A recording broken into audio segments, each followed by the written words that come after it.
Surviving the Aftermath in Early Access, a survival strategy city building game with big names behind it. So Iceflake Studios programmed the game and Paradox Interactive is the publisher. And this is only like an early access title now with update to the Outpost that just came out like in December 2019. And so I thought it would be a good idea to finally jump into this game. A big name behind the game, so lots of development still going on. Many patches. The developer promised like monthly patches for this game, updates, new content. So it's very exciting to see what they offer. And it's definitely a new type of game in this that we are playing in a post-apocalyptic world like in Fallout, but we are playing in a strategic mode. So we're playing it like Anno, like Frostpunk, in kind of like a survival game mode. Now, without further talking, let's start a new game. We could choose now for the tutorial or not. It's just really telling you that there are messages appearing on the left. I just like to keep it activated still, since the game is still a bit new. And then we just go for through a lot of difficulty settings here that we can choose from. So whatever we choose, as you can see, we can ramp up the difficulty here. So we could go for 100% if we choose like the highest difficulty on everything, as you can see. And we just need to choose then what we really want to go for here. So let's have a look here. Environment. There are only a few who remember the spark that started it all. A chain reaction of global catastrophes wiped out most of the planet's population and made people turn against each other. Those who are left must now survive the aftermath in this post-apocalyptic world. And we're just going for the medium settings here in the middle there, so the world is desolate and unforgiving. We don't want to have it too dangerous there yet. And catastrophe, slowly but surely modern civilizations crumbled as catastrophes kept swooping across the continents, cities were destroyed and the planet itself suffered permanent damage. And it's still a dangerous world, but will prevail. Everyone has their breaking point. Eventually, it is not enough just to survive through the day. People need hope, and there finally is some. It has been a long road to get here, but that which was before can now be left in the past. And the trusted car finally broke down, so that's the starting resources. And actually, usually here I want to go for, after walking for ages, this is where they stop. Let's just go for this one here. Let's make it a bit more difficult. Survivors. The people around you are the thin red line which keeps the group alive. They are far from perfect, but everyone has made it this far. You can trust them with your life and they trust you with theirs. And we are a band of survivors able to care for themselves. So that's 7 adults and 3 children.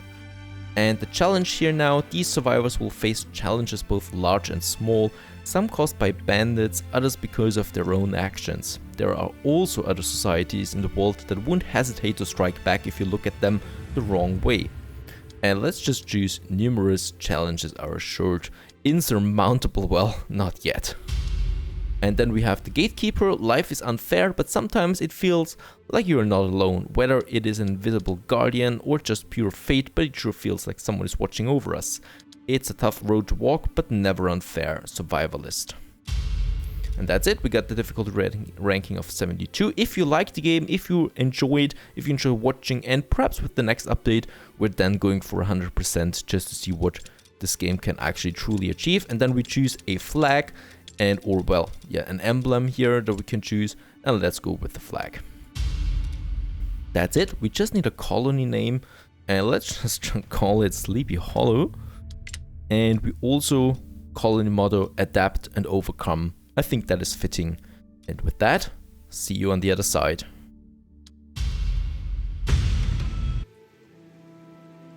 And here we are, this is it, this is where we're starting, and as you can see we got nothing here. Let's just pause the game real quick. It is a desolate world. We have nuclear waste rather close to our center here. We have lots of, well, remaining resources like plastic here and planks, nuclear waste, metal here, planks again. We do have, what's that? Gate ruins, so we have ruined gates here at our border, so this is kind of like our exit and entrance to the camp and to the world outside that we have to repair before we can interact with anything. Over here, lots of free space that we have. No water, I'm a bit surprised. Oh yeah, up here. So every map is different. Every map is generated again and again. And in this case, we got lots of building space as far as I can see. Not that much water. Water is really useful for fishing then later on. other than that, yeah, some ruins here where we could get some concrete. And the first thing that we need to do, oh yeah, going outside of course, also having a look here. Also this world map is generated again and again, and as you can see, nothing that we can see right now. We need to scouting those maps then around us to see something new. Let's go back again. Right now we can't do that. And oops, yeah, let's get over here now to the city center, kind of. It's not a city yet. And we got backpacks, so that's what we left. Then we have our stockpile and a food storage. So also over here we got 10 survivors now, as we can see, 10 of them, and we need to assign them to work. So what I want to do first with the stockpile, we have to assign working areas for those buildings here so they can start collecting something. So up here we already have some planks. Planks are very useful since it's, well, building materials, and we do need quite a lot of them. So I'd say let's start collecting those planks here. And for the food storage work area, we do have some berries here. And let's just assign those berries to that work area here, so we can also start collecting some food. Now 10 colonists are homeless, that is on our list here first. And when we look at the colonists here, let's have a look at them. Logan, he's working right now. He's got no workplace and his condition is that he's homeless. Thus his happiness is not the highest. He's got some tools here and some basic clothing, nothing else though. And over here we have Finley, and Finley's also not that happy. He's homeless, but he's got basic tools and stuff like that. And they're starting now, as you can see, collecting some berries because that's what we need. Now also what I can see here is that water, well, we don't have any water, so we probably should start with that. Water well, that it is. And we should just find a suitable spot where there's lots of water and no nuclear waste around it. And this one up here seems to be a perfect spot because we have an efficiency of 100%. Next up would be a road. Let's have a road going from the city center and then just over here to the well so we can collect the water then. And here we pass the road here with the town center and also going over there. And down here we have our gate, so let's also get the street down here. Of course, well, the street still needs to be built.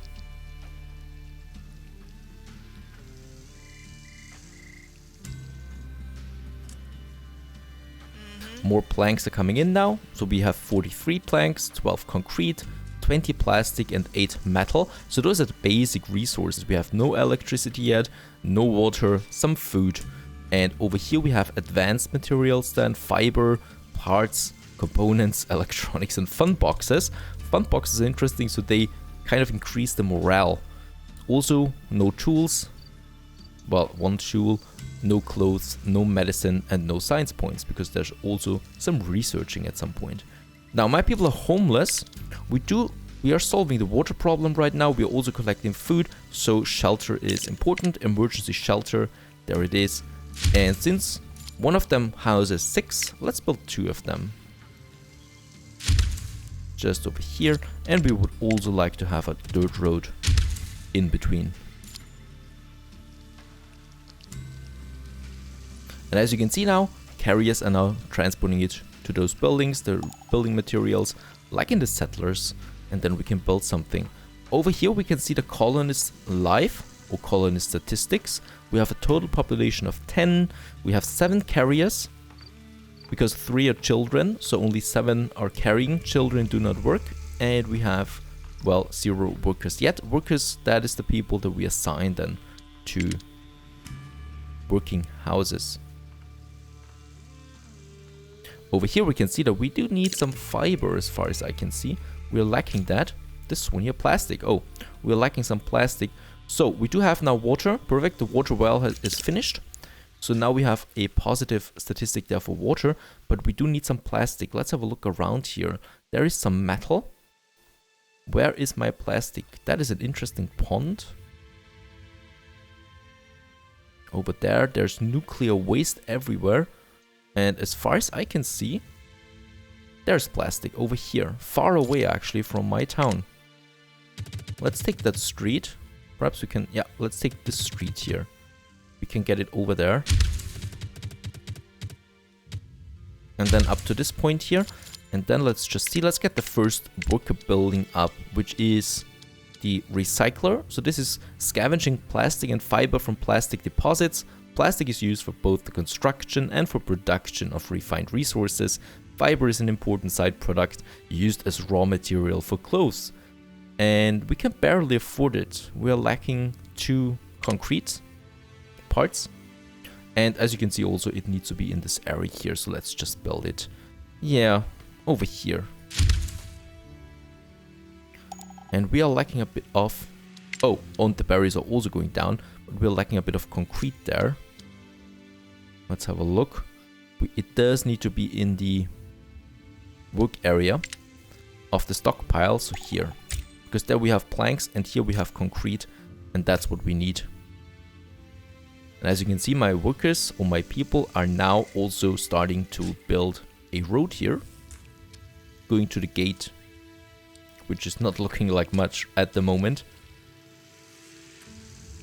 So the interesting thing about this game is that you really have to survive from scratch, and every map looks different. I also like that.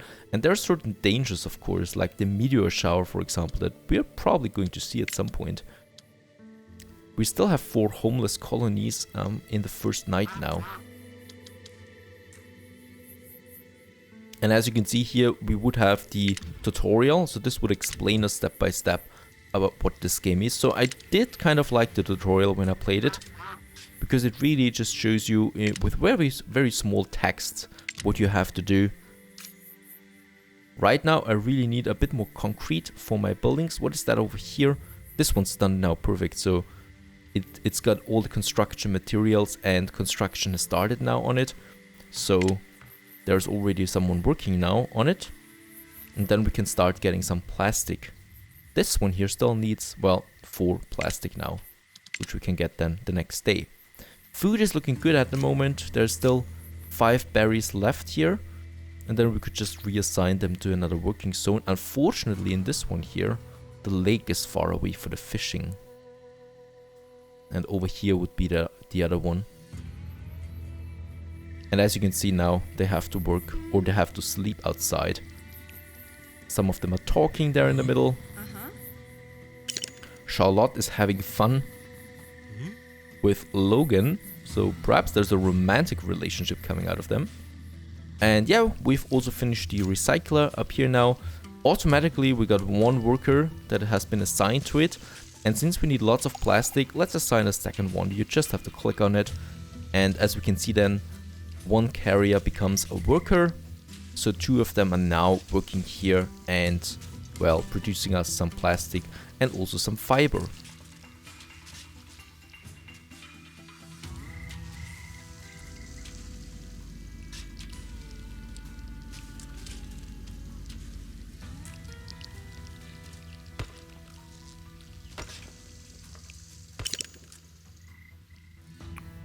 Alrighty, now we're getting the first fiber in then, which is then being transported to the emergency shelter, so 1 more is needed now. Also some berries here, water is still looking fine. So at the moment everything looks rather stable. Let's see, 4 colonists are still homeless, berries depleted. Now the shelter has everything it needs.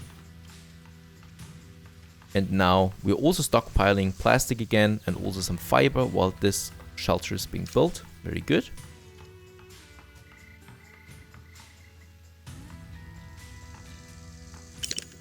There it is finished, and now we can finally have shelter for all of my people. And here I just want to have another street going up there, so it just looks a bit better there. Very good. Now let's see what else. We do have enough food, so I don't need to worry about that for now. What we need though is more metal. So down here we have a metal deposit, and as you can see, or as you've probably already seen, we do have somewhere in this menu the recycler and the scrapper. We've already got the recycler, and the scrapper scavenges metal and junk from metal deposits. Metal is an essential construction material, and junk can be further recycled into valuable parts. So this one here also, again, in the area of influence here for these metal parts there. My people transported right to it. And this time we should have enough. Yep. And now we can start constructing the scrapper for some metal parts here. Okay, as you can see now, they can sleep in these shelters. So they're sleeping right now. It's the middle of the night. Do we have a time? No, we don't have a time. Only this bar here. An area of effects. We still have some backpacks. So in those backpacks we have special resources. In this case, I think those are potatoes and then also some tools here. So still one tool that we can use. When one of my children grow up, they can use the tools then to become workers. And there is the scrapper, and let's assign, well, wait a second, how many do we have? 4 carriers, so let's have one more. So we have 3 carriers now. The carriers are, well, collecting materials in the meantime. And what was that? I think there was an explosion just now. Something like that. We don't have any resources in that area anymore, so let's move the work area. Planks we definitely need. There's some concrete. We do need that more though. Let's move it over here. So they're getting me some concrete. And this one here for the berries. Let's see. Yeah, 2 berry deposits over there. Let's collect them. It's far away though. And it's only getting further away the more, of course, we deplete them. She's unhappy. Oh no, she's actually optimistic about the future. In a good mood. She's got some basic clothing that protects her. There we're getting some more concrete, very good. And, well, it's starting to look like something, my little camp of dirt. Here we are now getting some metal out of this one here.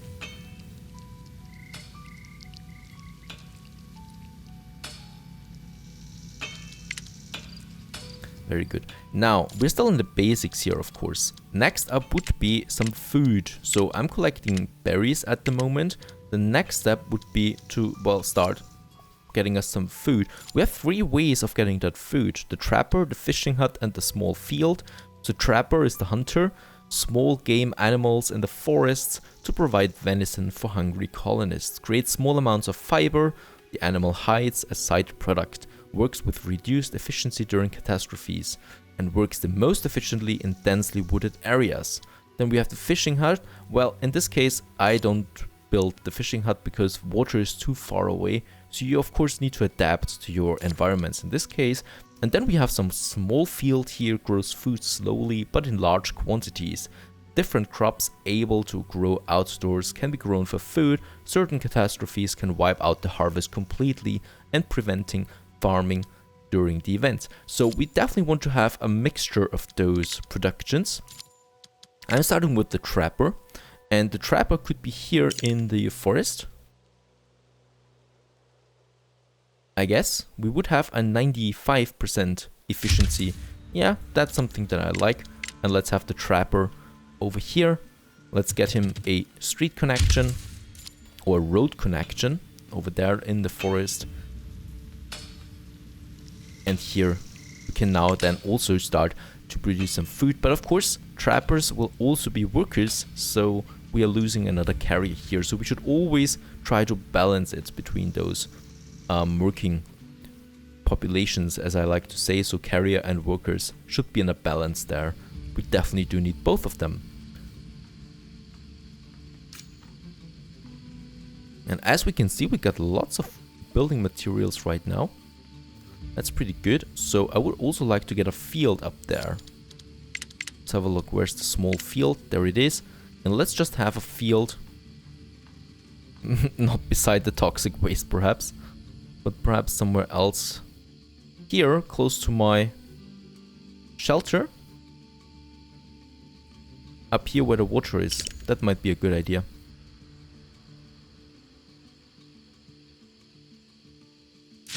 So there's the water, and there we also have now a small field that we can then use.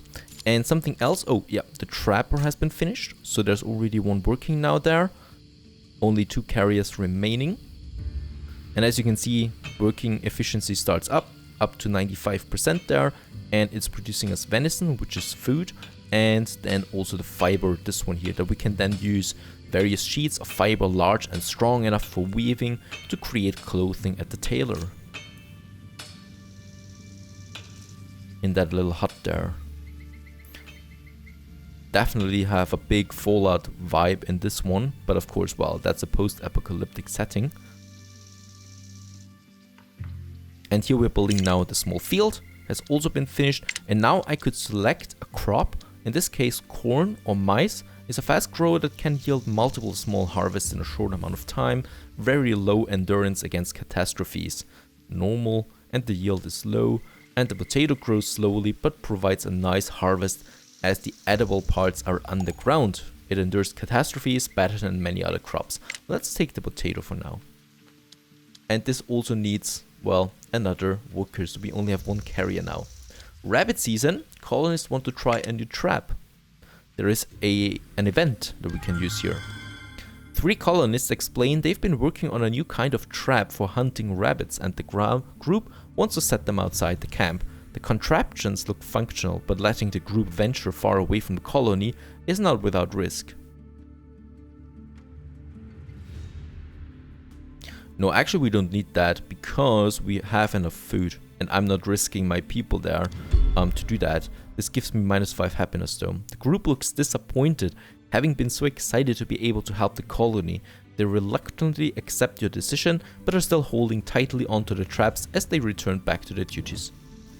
Yeah, that gives me a bit of a penalty there on my happiness, but well, I have to live with that, I guess. Now here we're already planting the crops for the potato planting. Going to take a bit of time then. And what I also need is, since we are living very close to those nuclear wastes here, I definitely want a medical tent here, this one. The medical tent, well, then heals my people if they get sick or something like that. So we just need a proper location for it. And I think this one here. Yeah, let's say this one here. Looks good enough to me. It does cost me a bit, but we have enough construction materials. And I think only one carrier, yeah. So he's going to be busy. But it's very close anyway, so that should be fine. And he's building it now. While we're still now starting to collect some serious resources here, because all of my production buildings are working. And here the potatoes are now growing, and as you can see, very slowly. And we could also decide when we want to harvest them. So if there's a catastrophe coming up, like meteor showers usually, announce themselves 2 days before it happens, we could just say harvest now and yield whatever we have before we lose our crops there. Right, that's that, the medical tent.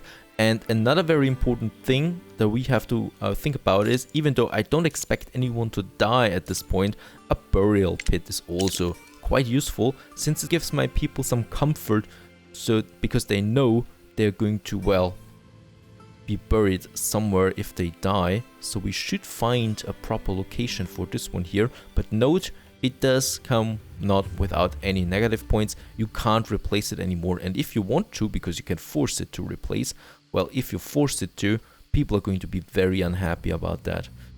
So I really need to find a proper, good location for that, far away, yeah, over here where we have the toxic wastes. Close to the mountains there. I think that's a good location there. It's far away, but so it's not in the way of anything for quite some time. There's the street, and then we have this road here being connected over there, so that should work out. And here we're building it. One carrier though is going to take quite some time here for that burial pit there. Now here we have the medical tent. Who's constructing it? There is actually one constructing it right now.